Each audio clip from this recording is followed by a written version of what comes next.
अगर हम सही तरीके से श्वास लेते हैं तो श्वास हमारा दवाइयों का काम करता है, लेकिन हम इन चीज़ों को इग्नोर करते हैं। क्यों?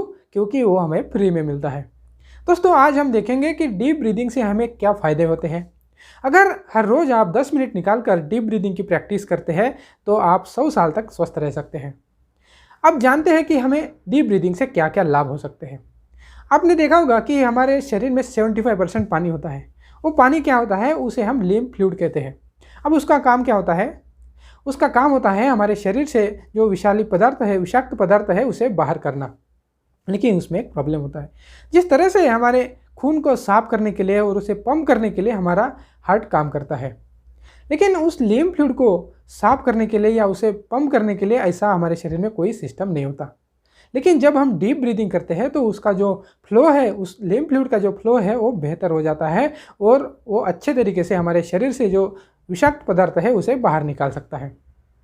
दोस्तों, अगर आप डीप ब्रीदिंग करते हैं तो वो आपके लिए पेन किलर का भी काम करता है, क्योंकि जब हम डीप ब्रीदिंग करते हैं तो हमारे शरीर में एक एंडोर्फिन नाम का केमिकल रिलीज होता है और उस केमिकल की वजह से हमारे शरीर में जो पेन है वो ख़त्म होने लगते हैं।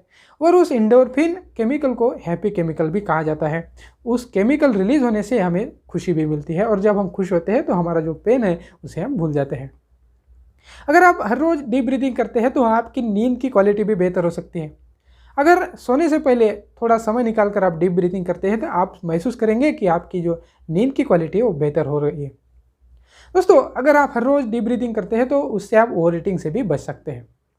कभी कभी हम ज़्यादा एनर्जी के चक्कर में ज़्यादा खा लेते हैं, लेकिन आप डीप ब्रीदिंग करेंगे तो आप महसूस कर सकते हैं आपके जो शरीर में ऊर्जा का लेवल है वो बढ़ता जा रहा है। डीप ब्रीदिंग से आप कैंसर जैसे रोगों को भी मात कर सकते हैं। अगर आप हर रोज़ डीप ब्रीदिंग करते हैं तो उससे आपके स्किन का ग्लो भी बढ़ता है। और सबसे इम्पॉर्टेंट बात, अगर आप स्ट्रेस में रहते हैं आपके काम की वजह से, आपके पढ़ाई की वजह से, और उसमें अगर आप डीप ब्रीदिंग करते हैं तो आप पाएंगे कि आप तुरंत रिलैक्स महसूस करना शुरू कर दोगे। दोस्तों, अगर डीप ब्रीदिंग के हमें इतने फ़ायदे मिलते हैं तो क्यों ना दिन में कुछ समय निकाल कर डीप ब्रीदिंग किया जाए। दोस्तों, डीप ब्रीदिंग हम कब कर सकते हैं? आप कभी भी कर सकते हैं। उसका कोई टाइमिंग नहीं है, उसका कोई लिमिटेशन नहीं है। लेकिन हाँ, आपको खाने के तुरंत बाद जो डीप ब्रीदिंग है वो नहीं करना है, क्योंकि उससे आपके जो पेट में है वो प्रेशर पड़ सकता है। इसलिए ध्यान रखना है। खाने के 1 घंटे बाद आप कभी भी डीप ब्रीदिंग कर सकते हैं। आप जितने मर्जी टाइम कर सकते हैं और जितना भी देर तक आप उसे कर सकते हैं।